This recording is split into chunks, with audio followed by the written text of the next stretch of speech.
తన్నీరు హరీష్ రావు ప్రస్తుతం తెలంగాణ ఎమ్మెల్యే. కాంగ్రెస్ ప్రభుత్వంలో ఒకసారి మంత్రిగా, తెలంగాణ వచ్చాక నీటిపారుదల శాఖ మంత్రిగా, ఆర్థిక శాఖ మంత్రిగా బాధ్యతలు చేపట్టి సేవలందించారు. టీఆర్ఎస్ లో ట్రబుల్ షూటర్. టీఆర్ఎస్ లో 2004 నుండి క్రియాశీలకంగా ఉన్నారు. కాళేశ్వరం ప్రాజెక్ట్ ఒక రూపు దాల్చుకుందంటే హరీష్ రాత్రింబవళ్లు కష్టపడి పనులు చేయించారు. ఎన్నో నీటి ప్రాజెక్టుల పర్యవేక్షణ దగ్గరుండి చూసుకున్నారు. దేశంలో అతి చిన్న వయసులో 6 సార్లు ఎమ్మెల్యేగా గెలుపొందారు. ఏకంగా 2018 ఎన్నికల్లో 1,20,000 మెజారిటీ సాధించాడు. తెలంగాణ ముఖ్యమంత్రి కేసీఆర్ కు స్వయాన మేనల్లుడు. ఎన్నో ఒడిదుడుకులు ఎదుర్కొన్న టీఆర్ఎస్ అధికారంలోకి రావటానికి, తెలంగాణ రావటానికి కీలకంగా పనిచేసిన వ్యక్తి హరీష్ రావు. సిద్దిపేటలో పోటీ లేకుండా అత్యధికంగా గ్రామాలు ఏకగ్రీవమయ్యాయి అంటేనే అర్థం చేసుకోవచ్చు అక్కడి ప్రజలకు హరీష్ రావు అంటే ఎంత ప్రేమో, ఎంత అభిమానమో. నియోజకవర్గంలో అందరికీ ఎప్పుడూ అందుబాటులో ఉంటూ, అందరి కష్టాలు తీరుస్తూ ఎప్పుడూ ముందుంటారు హరీష్. మరి హరీష్ రావు వ్యక్తిగత జీవితం, రాజకీయ ప్రస్థానం, ఆయన జీవితంలో అన్ని ఆసక్తికర విషయాలను ఈ వీడియోలో క్లుప్తంగా తెలుసుకుందాం. హరీష్ రావు పూర్తి పేరు తన్నీరు హరీష్ రావు. ఈయన సత్యనారాయణ, లక్ష్మీబాయి దంపతులకు 1972 జూన్ 3న మెదక్ జిల్లా సిద్దిపేట తాలూకా చింతమడక అనే గ్రామంలో జన్మించారు. హరీష్ రావు సొంతూరు తోటపల్లి అయితే కుటుంబం మొత్తం చింతమడకలో సెటిల్ అయింది. హరీష్ తండ్రి సత్యనారాయణ ఒక ప్రభుత్వ ఉద్యోగి. ఇక తెలంగాణ రాష్ట్ర సమితి వ్యవస్థాపకులు మరియు తెలంగాణ రాష్ట్ర మొదటి ముఖ్యమంత్రి కల్వకుంట్ల చంద్రశేఖరరావు అక్క కొడుకు హరీష్ రావు. ఆయన ప్రాథమిక విద్య సిద్దిపేటలోని వాణినికేతన్ పాఠశాలలో జరిగింది. తర్వాత హైదరాబాద్ మాసబ్ ట్యాంక్ లోని పాలిటెక్నిక్ కళాశాలలో చదివారు. తర్వాత కాకతీయ యూనివర్సిటీ నుంచి 1995లో BAలో గ్రాడ్యుయేషన్ పూర్తి చేశారు. హరీష్ రావు శ్రీనితను వివాహమాడారు. ఇక ఈ దంపతులకి ఒక కొడుకు, ఒక కూతురు. కొడుకు పేరు ఆర్చిష్మాన్ కాగా కూతురి పేరు వైష్ణవి. కొడుకు ఆర్చిష్మాన్ రీసెంట్ గానే అమెరికాలోని కొలరాడో యూనివర్సిటీ నుంచి ఇంజనీరింగ్ పట్టా అందుకున్నాడు. ఇక ఈయన రాజకీయ ప్రస్థానం విషయానికి వస్తే కేసీఆర్ 2001లో టీడీపీ నుండి బయటకు వచ్చిన తర్వాత తెలంగాణ కోసం టీఆర్ఎస్ పార్టీని స్థాపించారు. ఇక అప్పుడే డిగ్రీ పూర్తి చేసిన హరీష్ రావు మామ పార్టీలో చేరి 2003 సమయంలో టీఆర్ఎస్ లో యూత్ లీడర్ గా పనిచేశారు. అప్పటి వరకు సిద్దిపేట ఎమ్మెల్యేగా ఉన్న మామ కేసీఆర్ 2004లో బై ఎలక్షన్ లో కరీంనగర్ ఎంపీగా పోటీ చేయటానికి రాజీనామా చేశారు. మామ రాజీనామా చేయటంతో సిద్దిపేట ఖాళీ అయింది. అలా 2004లో సిద్దిపేట నుంచి ఉప ఎన్నికల్లో పోటీ చేసి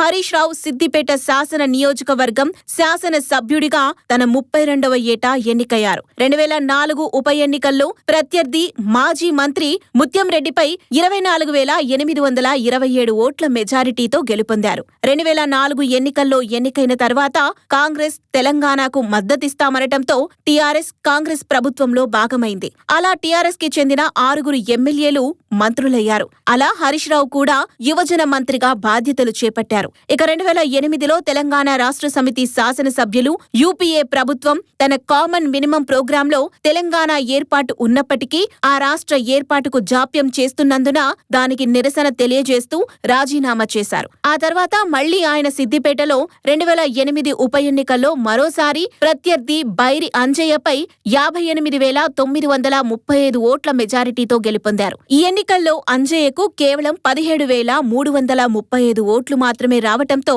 డిపాజిట్లు కూడా కోల్పోయారు. తర్వాత కొద్ది రోజుల్లోనే మరలా సార్వత్రిక ఎన్నికలు రావటం, టీడీపీతో కలిసి మహాకూటమిగా ఏర్పడి ఎన్నికలకు వెళ్లింది టీఆర్ఎస్. అలా 2009 సార్వత్రిక ఎన్నికల్లో మరలా సిద్దిపేట స్థానం నుండి హరీష్ రావు 85,843 ఓట్లు సాధించారు. తన ప్రత్యర్థి కాంగ్రెస్ అభ్యర్థి బైరి అంజయ్యకు కేవలం 21,166 ఓట్లు మాత్రమే వచ్చాయి. దీంతో హరీష్ రావు 64,677 ఓట్ల మెజారిటీతో గెలుపొందారు. 2009 డిసెంబర్ 9న ప్రకటించిన తెలంగాణ రాష్ట్ర ఏర్పాటు నిర్ణయాన్ని వెనక్కి తీసుకున్నందున నిరసనగా మరలా తెలంగాణ రాష్ట్ర సమితి ఎమ్మెల్యేలు రాజీనామా చేశారు. అలా మళ్లీ 2010 ఉప ఎన్నికల్లో హరీష్ రావు పోటీ చేసి రికార్డు స్థాయిలో 95,858 ఓట్ల మెజారిటీ సాధించి 2009లో వైఎస్ రాజశేఖర్ రెడ్డి పులివెందుల నియోజకవర్గంలో సాధించిన 68,681 ఓట్ల రికార్డును ఆయన అధిగమించారు. ప్రత్యర్థి తాడూరి శ్రీనివాస్ గౌడ్కి కేవలం 12,921 ఓట్లు వచ్చాయి. తరువాత అసెంబ్లీలో రాజశేఖర్ రెడ్డిని కూడా తెలంగాణకు అన్యాయం చేస్తున్నారని ధైర్యంగా ప్రశ్నించేవారు హరీష్ రావు. తర్వాత వైఎస్ మరణం, కిరణ్ కుమార్ రెడ్డి సీఎం కావటంతో అసెంబ్లీలో కిరణ్ కుమార్ రెడ్డి తెలంగాణ మీద వివక్ష చూపుతున్నారని గట్టిగా ప్రశ్నించేవారు. 2010 తర్వాత తెలంగాణ ఉద్యమంలో పాల్గొన్నారు. అనేక ధర్నాలు, మిలియన్ మార్చులు, రాస్తారోకోలు అన్నింటిలో చురుగ్గా పాల్గొనేవారు. గ్రౌండ్ స్థాయిలో తెలంగాణ ఉద్యమాన్ని ముందుకు తీసుకువెళ్లటంలో హరీష్ రావు పాత్ర చాలానే ఉంది. అలా తెలంగాణ వచ్చింది. తర్వాత 2014 ఎన్నికల్లో సిద్దిపేట నుండి పోటీ చేసి 93,000కు పైగా మెజారిటీ సాధించారు.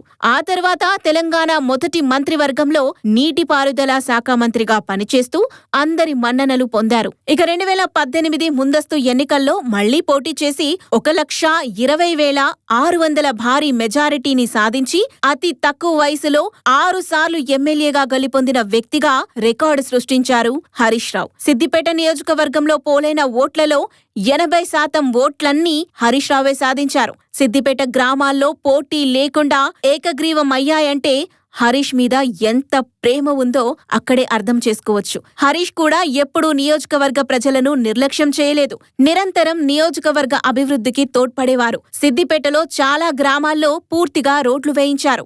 గ్రామాల్లో సోలార్ వెలుగులు ఉన్నాయి. ఎక్కడ చూసినా పచ్చదనం. సిద్దిపేట కోమటి చెరువు వద్ద ఓపెన్ ఎయిర్ ఆడిటోరియం పనులను పూర్తి చేశారు. ఎన్నో ఇళ్లను నియోజకవర్గానికి కల్పించారు. అన్ని కాలువలకు నీరు తెప్పించారు. ఇంటింటికి మరుగుదొడ్లు, సిద్దిపేటలో పోలీస్ కంట్రోల్ రూమ్ ని కూడా ఏర్పాటు చేశారు. ఇలా సిద్దిపేటను అభివృద్ధి పథంలో దూసుకుపోయేలా చేశారు హరీష్ రావు. ఇక హరీష్ రావుకి పార్టీలో ట్రబుల్ షూటర్ అని పేరు. ఎందుకంటే ఆయనకు కేసీఆర్ ఏ పని అప్పగించినా విజయవంతంగా పూర్తి చేస్తారు కాబట్టి. నీటిపారుదల శాఖ మంత్రి అయిన తర్వాత కాళేశ్వరం ప్రాజెక్టును దగ్గరుండి ఒక్కోసారి అక్కడే పడుకొని మరీ పనులు పూర్తి చేయించారు. ఇక టీఆర్ఎస్ జర్నీలో ఎన్నో ఉప ఎన్నికలు ఎదుర్కొంది. అలా అన్ని ఉప ఎన్నికల్లో టీఆర్ఎస్ విజయానికి కృషి చేశారు. పార్టీలో ఉద్యమ సమయంలో కార్మిక సంఘాలు కట్టి వాటికి అధ్యక్షునిగా పనిచేశారు. ఆ కార్మిక సంఘాల ద్వారా ఉద్యమాన్ని ముందుకు నడిపించారు. 2018 ఎన్నికల్లో కూడా ఎంతో మంది కాంగ్రెస్ నాయకులు ఓడిపోవటానికి వారి నియోజకవర్గంలో తీవ్రంగా శ్రమించారు. రేవంత్ రెడ్డి, జానారెడ్డి, కోమటిరెడ్డి లాంటి దిగ్గజాలను మట్టి కరిపించాడు. మామ అప్పచెప్పిన నియోజకవర్గాలను గెలిపించుకొని వచ్చాడు. ఇక 2019 సెప్టెంబర్ 8న ముఖ్యమంత్రి కేసీఆర్ మంత్రివర్గంలో ఆర్థిక శాఖ మంత్రిగా బాధ్యతలు చేపట్టాడు. హరీష్ రావుకి ఆరోగ్య శాఖ మంత్రిగా అదనపు బాధ్యతలు అప్పగిస్తూ ప్రభుత్వం 2021 నవంబర్ 9న ఉత్తర్వులు జారీ చేసింది. ఇక 2023లో జరిగే ఎన్నికలకు రంగం సిద్ధం చేసి బరిలోకి దిగేందుకు సిద్ధంగా ఉన్నారు హరీష్ రావు. ఈసారి కూడా హరీష్ రావు విజయాన్ని సాధించాలని మనస్ఫూర్తిగా కోరుకుందాం. చూశారుగా, హరీష్ రావుకి పార్టీలకు అతీతంగా అభిమానులు ఉన్నారు. హరీష్ రావు వ్యక్తిత్వాన్ని ఎంతో మంది అభిమానిస్తారు. ప్రజలు ఆయనను సొంత కుటుంబ సభ్యులుగా భావిస్తారు. హరీష్ రావు తెలంగాణ ప్రజల హృదయాల్లో చిరకాలం నిలిచిపోయే నాయకుడయ్యాడు అనటంలో ఎటువంటి సందేహమూ లేదు. నియోజకవర్గాలలో గెలవబోయే నాయకుల లిస్టులో హరీష్ ఎప్పుడూ ముందుంటారు. హరీష్ రావు లాంటి నాయకుడు ఎమ్మెల్యేగా ఉంటే ఆ నియోజకవర్గానికి, మంత్రిగా ఉంటే ఆ శాఖకే వన్నె తెస్తాడు. అటువంటి నాయకుడు ప్రజలకు ఎంతైనా అవసరం. ఇలాగే హరీష్ రావు ఇంకా మరెన్నో విజయాలు సాధించాలని కోరుకుంటూ ఈ ట్రబుల్ షూటర్ పై మీ అభిప్రాయాన్ని కామెంట్ రూపంలో తెలియజేయండి.